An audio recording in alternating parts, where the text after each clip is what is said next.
El movimiento tiene enemigos de afuera y enemigos de adentro. Quien no lucha contra el enemigo ni por la causa del pueblo es un traidor. Quien lucha contra el enemigo y por la causa del pueblo es un compañero. Y quien lucha contra un compañero es un enemigo o un traidor. Dice Mao Zedong que el que lucha contra un compañero es que se ha pasado al bando contrario. Esto lo hemos observado todos. No hay peronista que no haya observado este tipo de disidencia. Siempre es sospechoso, pero más que nada negativo para el trabajo de conjunto que debemos realizar. En el movimiento peronista eso tiene su remedio, porque el movimiento peronista ha sido creado y conducido en forma que desarrolle sus propias autodefensas. En esto hay una tremenda similitud entre el organismo fisiológico y el organismo institucional. En el organismo fisiológico ocurre un fenómeno del cual debemos aprender. Si el hombre no tuviera sus autodefensas, hace miles de años que habría desaparecido de la Tierra. Solamente son las autodefensas las que conservan la especie. No son ni los médicos ni la penicilina, desgraciadamente. Ahora, ¿cómo se generan esas autodefensas? El promotor de ello es el microbio, el germen patógeno que entra al organismo, que a su vez genera sus propios anticuerpos, de lo que salen las vacunas o las indemnidades que crean las propias enfermedades. Ese microbio genera sus anticuerpos y son esos anticuerpos las autodefensas del organismo. En lo institucional pasa lo mismo. Cuando el movimiento justicialista fue creado, yo me persuadí de esta necesidad y de esta verdad y dejé actuar al movimiento con la mayor libertad posible. Cada uno hizo lo que quiso dentro de él. Claro que eso dio lugar a que aparecieran algunos de los que se denominan traidores en la política, o tránsfugas, como le llaman otros. Pero, ¿qué son los tránsfugas o qué son los traidores dentro del organismo institucional de la política? Y son los microbios, son los gérmenes patógenos que entran en el organismo. Y tan pronto entran, generan sus anticuerpos igual que el otro microbio. Y crean las autodefensas para la organización institucional. Por eso hemos visto muchos actos de esas autodefensas que ya se han producido dentro del movimiento. Es decir, el movimiento se defiende por sí, porque los movimientos o los partidos políticos o las organizaciones institucionales que no tienen sus autodefensas desaparecen, como habría desaparecido el hombre si no tuviera las suyas. Por eso, la conducción de un movimiento político hace pensar en la necesidad de dar esa absoluta libertad. Ahora, hay que tener en cuenta que cuando aparece un hombre de nuestro movimiento que lucha contra otro hombre de nuestro movimiento, puede ser lo que dice Mao, que se haya pasado al bando contrario. Pero generalmente defiende un interés, no un ideal. Porque el que defiende el ideal no puede tener controversia con otro que defiende el mismo ideal. Es que en la política, además de los ideales, juegan los intereses, desgraciadamente. Y hay horas distintas en la política. En 1955 fue la hora de los enanos. 1971 es la hora de los logreros. Entonces, naturalmente, son esos intereses los que han venido y siguen jugando.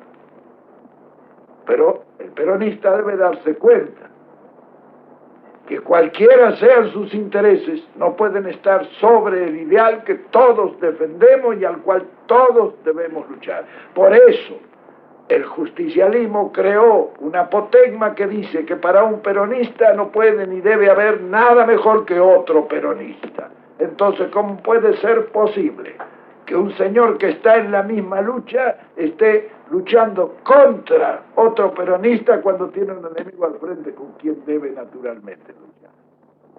Claro, todo esto es consecuencia de poner en armonía la necesidad de crear las autodefensas, dando absoluta libertad de acción a todo el que se desempeñe dentro del movimiento. Eso tiene favorable la creación de las autodefensas. Naturalmente que en la vida no todos los factores son favorables. Hay un factor desfavorable y es el que muchas veces se empeñan en lucha fracciones de nuestro movimiento en contra del objetivo común que perseguimos. La conducción debe de ejercer sobre todas esas fuerzas sin violencia su acción persuasiva, que es lo que trato de hacer yo.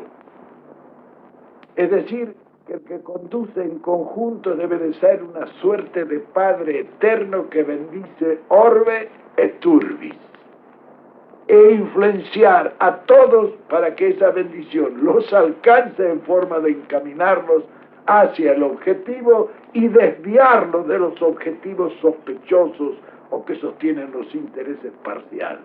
Porque en política, sobre todo en el ambiente dirigente, es donde están todos los problemas. En la masa no hay ningún problema. Es que los dirigentes a menudo, cada uno de ellos lleva un gallito bajo el brazo y defiende sus intereses o los intereses de su gallito. Esto es indudablemente en este momento perceptible, pero que debe ser corregido. Cuando hay dirigentes que no están en lo que están todos los demás dirigentes, hay que desconfiar de ellos. Esos andan en algo inconfesable, aunque den otras razones. Y eso nosotros lo hemos tenido en evidencia durante estos 16 años muchas veces. Sin embargo, la misma organización sindical o el movimiento se ha encargado de aplicar las sanciones que las autodefensas han aconsejado. Cualquiera sea el escenario en que se lucha por la misma causa. De manera que no hay que mirar al costado para ver qué hace el compañero, hay que mirar al frente para ver qué hace el enemigo. Es decir, que desde los que trabajan en todos los frentes de superficie, a los que trabajan en, digamos, en las acciones organizaciones de activistas y estratégicas, es toda la parte... Todos están luchando por lo mismo, porque el dispositivo de la lucha táctica necesita estar articulado. Unos están en una acción contemplativa, otros están en una acción de superficie, otros están en una acción violenta y activa, otros están preparando para la futura acción con estudios tecnológicos, etc. Cada uno de ellos está trabajando para lo mismo. ¿Cómo identificamos al aliado y al enemigo? Usted ha definido al compañero y al traidor. ¿Puede definir al aliado? Un aliado es el que trabaja por la misma causa que trabajamos nosotros. También lo dice Mao. Lo primero que el hombre ha de discernir cuando conduce es establecer claramente cuáles son sus amigos y cuáles sus enemigos. Y dedicarse después, esto ya no lo dice Mao, lo digo yo, al amigo todo, al enemigo ni justicia. Porque en esto no se puede tener dualidades. Todo el que lucha por la misma causa que lucho yo es un compañero de lucha.